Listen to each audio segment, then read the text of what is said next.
Et pour finir avec cette édition du journal, on va parler de la mode qui va au-delà du beau. C'est un moyen de booster l'économie nationale. Les acteurs de ce secteur ne jurent que sur un idéal, l'industrialisation de la mode en République démocratique du Congo, un processus de longue haleine qui ne sera possible dans une politique nationale.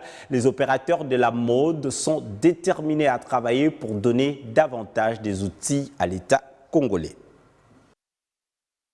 La relance de l'industrie de la mode, leitmotiv des acteurs de la mode congolaise pour le développement, qui se mettent avec toutes les structures de créateurs de mode et créateurs indépendants en vue de faire une synergie. Ils procéderont par l'état des lieux avant de formuler des recommandations et assurer le suivi.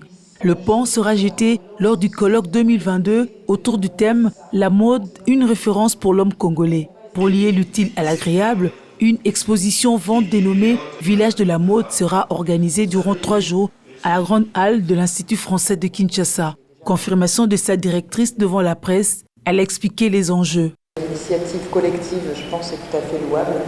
Et nous avons accepté et souhaité soutenir cet événement et l'accueillir à l'Institut français de Kinshasa parce que pour nous, c'est un secteur de créativité aussi, un secteur artistique à part entière et qu'il, en plus, est pourvoyeur d'emploi dans le sens où il implique différents métiers, les créateurs, mais aussi les couturiers, les modèles, les mannequins, et toute une économie qui nécessite et qui a besoin de soutien, d'accompagnement, de reconnaissance aussi.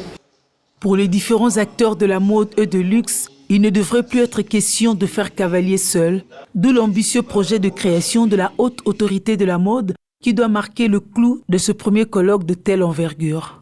Ce sera la plus haute structure qui sera là pour réguler le secteur de la mode, prendre des décisions et cette structure la haute autorité de la mode aura des anti-chambres. Il y a une chambre syndicale pour revendiquer sur le droit des créateurs congolais, des mannequins, parce que nous voulons tous ensemble booster toutes les disciplines qui sont citées dans le secteur de la mode. On sera là pour recruter, essayer de lancer des tendances communes chaque année ou chaque période, comme les font toutes les grandes marques, pour essayer de trouver une place dans la scène de la mode internationale. Les vêtements, amis silencieux et éloquents qui accueillent sans condition l'être humain, partagent aussi ces derniers instants de vie sur Terre, a martelé Lydie Okosa, dont le credo n'a pas épargné de pointer du doigt les autorités. C'est à elle de décider de la mise sur pied de l'industrie de la mode au Congo, secteur porteur de ressources, d'emplois et d'identification. Les créateurs de mode seront tous réunis pour regarder vers la même direction et impacter de manière objective les marchés congolais. Nous faisons appel à l'intervention de l'État congolais parce que ces métiers ou ces secteurs sont capables de ramener beaucoup plus d'argent que d'autres secteurs.